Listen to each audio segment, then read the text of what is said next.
1980 കർത്താവിന്റെ ഒരു ദാസൻ evangelist Charles John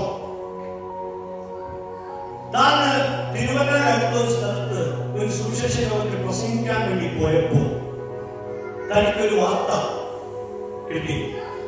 നിങ്ങളുടെ മകൻ ജോൺ ലീ, 2 വയസ്സുള്ള ജോൺ ലീ, അദ്ദേഹത്തിന് ഭയങ്കരമായ രോഗമുണ്ടായി ഹോസ്പിറ്റലിൽ കൊണ്ടുപോയിരിക്കുന്നു.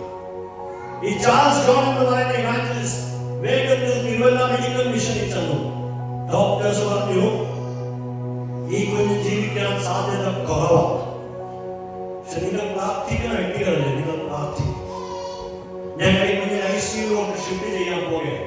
2 വയസ്സുള്ള ഈ കുഞ്ഞിന് ഇവാഞ്ചലിസ്റ്റ് ചാൾസ് ജോണും തന്റെ ഭാര്യയും കൂടെ ചേർന്ന് പ്രാർത്ഥിച്ച് ഈ കുഞ്ഞിനെ കൊണ്ട് ICUലാക്കി. ഈ സംഭവം നടക്കുന്ന ഒരാഴ്ച മുമ്പേ ഈ ഇവാഞ്ചലിസ്റ്റ് ചാൾസ് ജോൺ കർത്താവിനോട് ഒരു പ്രാർത്ഥന പ്രാർത്ഥിച്ചു. കർത്താവേ, ഉടുക്കാൻ ഒരു കൈലിയില്ലാത്ത ദിവസങ്ങൾ എന്റെ ജീവിതത്തിൽ ഉണ്ടായിരുന്നു. ഉടുക്കാൻ ഒരു കൈലിയില്ലാത്ത ദിവസങ്ങൾ എനിക്കുണ്ടായിരുന്നു. ചില സമയം ഒരു കൈലി കിട്ടാൻ 3-4 മാസം പ്രാർത്ഥിച്ചിട്ടുണ്ട്. അങ്ങനെ കർത്താവെ കൈലി കിട്ടിയത്.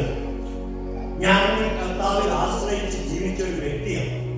പക്ഷെ കർത്താവ് ഇപ്പൊ എനിക്ക് ജോലിയുണ്ട്, എല്ലാ മാസം തുടക്കമാകുമ്പോൾ എനിക്ക് ശമ്പളം കിട്ടും. അതുകൊണ്ട് അങ്ങനെയുള്ള ആശ്രയം കുറഞ്ഞു പോയി. കർത്താവെ, ഒരിക്കൽ കൂടെ അങ്ങേ ആശ്രയിക്കുവാൻ എന്നെ ഒന്ന് സഹായിക്കണമേ എന്ന് താനൊരു പ്രാർത്ഥന പ്രാർത്ഥിച്ചതിന് ഒരാഴ്ച കഴിഞ്ഞപ്പോഴാണ് ഈ സംഭവം നടക്കുന്നത്. ഏതാ, തന്റെ 2 വയസ്സുള്ള കുഞ്ഞ് ICUവിൽ. രാത്രി കുഞ്ഞിനെ ICUവിൽ കൊണ്ടുപോയി. ഭാര്യയും ഭർത്താവും കൂടെ റൂമിൽ പോയി ഹോസ്പിറ്റലിൽ പോയിട്ട് കരങ്ങൾ ചേർത്ത് കണ്ണീരോട് പ്രാർത്ഥിച്ചു. അങ്ങനെ കർത്താവദാസന് കർത്താവ് കണ്ട വരികല മനോവേദന പരശോധന മമ ജീവിത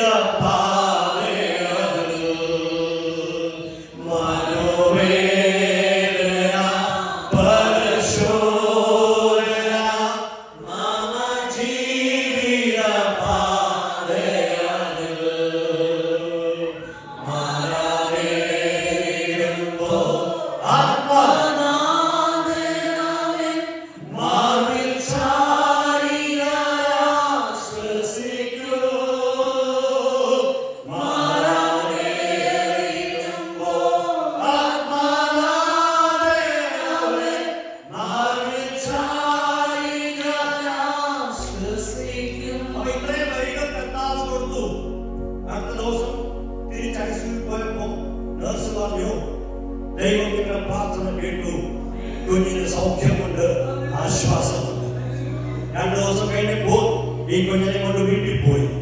തിരിച്ച് പേനയും പേപ്പറും എത്തി കർത്താവോട് പറഞ്ഞ, കർത്താവേ, അങ്ങ് തന്ന വഴികൾ ഫുള്ളാക്കാൻ തക്കവനം എന്നെ സഹായിക്കണമേ. അങ്ങനെ എഴുതാം, എത്ര നല്ലവൻ മതിയായവൻ എന്നെ കരുതുന്ന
ക്രിസ്ത്യ ജീവിതത്തിൽ എല്ലാ സാഹചര്യത്തിലും കർത്താവിന് സ്തോത്രം ചെയ്യുവാൻ സാധിക്കണം.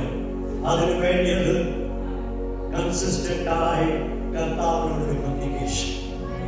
കർത്താവിന്റെ എന്റെ പ്രയാസങ്ങൾ കാണുമ്പോൾ, എന്റെ ക്ഷീണങ്ങളെ നോക്കുമ്പോൾ എനിക്ക് വേദനയുണ്ട്.